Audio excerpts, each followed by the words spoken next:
So, I saw a Ben Maclean video recently and wanted to try it out for myself, but I didn't really feel like buying a new pet for myself. So, we all know the classic Apple iPhone background. You know, the super close-up image of the bubble, cool swirling colours, kinda looks like a planet.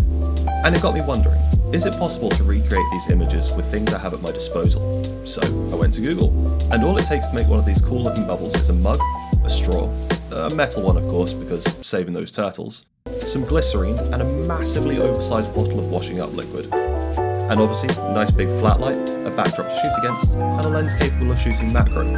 So, let's see if I can compete with a $2 trillion company with its photography game. Let's get shooting. So, I've got everything set up that I think I need to. Big light box, black base, tripod. I think I'm going to start by trying to get the mix right between the glycerine and the washing up liquid. So, we shall see how that turns out. I have no idea what settings I'm going to use yet on the camera because I don't know how the lighting's going to look, how long it's going to last. So, I'll just play it by ear, see what happens. But yeah, so let's get into it. So, I'm just going to start by adding a little bit of washing up liquid. Honestly, I'm playing this by ear. I have no idea how much I'm going to need. Let's start with that. That looks like a good amount. Don't know if you need to add water to this. So, I was trying for ages to get the right consistency for the liquid, and it just wasn't working. Either it was too thick for the bubbles to form, or too thin so the bubbles only lasted a couple of seconds. I spent maybe 20 to 30 minutes attempting to get this right. All it needed was a bit of water and a bigger base. This mug didn't do. The Doctor Who mug wins. Yay.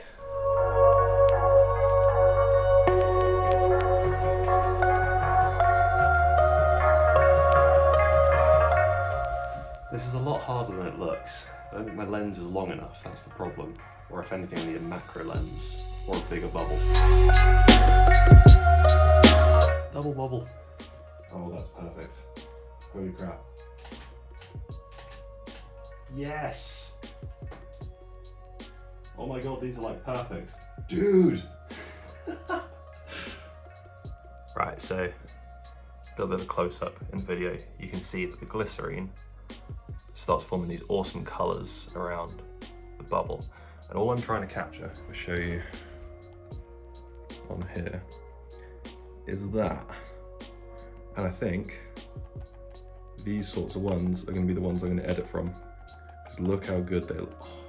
Oh, wait, where did it go? Look at that. That looks so good.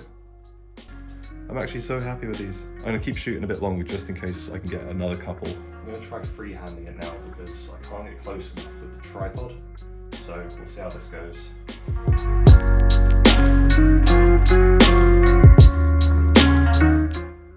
The annoying thing is when you blow little bubbles and you want to get rid of them, you can't.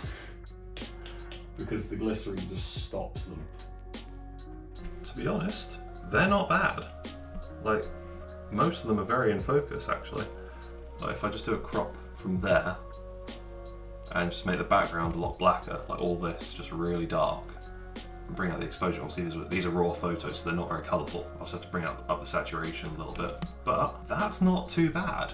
I'm just having a look at them now, and some of these are really good. Obviously I'll have a proper look when I actually go to edit, but just a little bit of editing, get rid of this white. That could be a good background.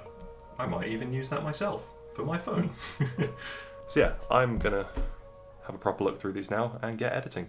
When it came down to editing, there wasn't much for me to do.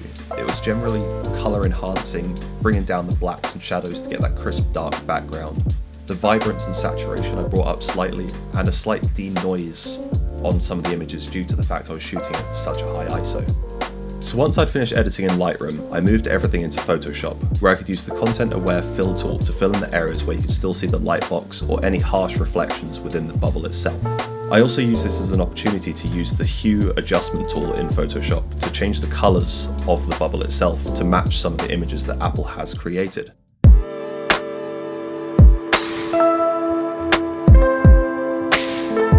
So overall, I think I got pretty close. It's not perfect, it could have been a lot better, but with what I was using, I'm very happy with it.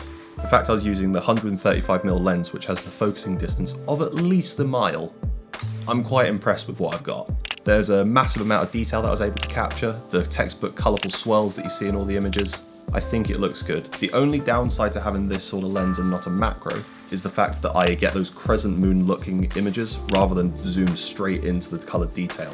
And I think if I was using a macro lens, say the 100mm from Canon, I think I would have been able to capture those images a lot better and a lot clearer. But again, with what I was using, very happy with what I've got. I think overall, out of all of them, this one here is my favorite. I think it is that sort of planet sunrise sort of looking image, and I think it just looks really cool, and I think I genuinely might get it printed. This is a regular thing with me. I like printing my work, so expect a lot more of me saying I want to print my work. Also, I'm not 100% sure, but these could be graphic images. I couldn't find any information anywhere online with the short Google that I did, but these could be graphic images. So yeah, I don't know. They could be photographs, they could be graphic images, it is just, we'll see one day. If anyone knows, let me know, because I'd like to know if I was competing against a graphic or a photo. But overall, I'm very happy with how these turned out. I think with what I have at my disposal, I think I did pretty well. So yeah, let me know what you think in the comments below. If you enjoy these sorts of videos, I'd love to do more. But yeah, remember to like, comment, subscribe, all that fun stuff, if that's what you'd like to do. And I will see you in the next video. Peace.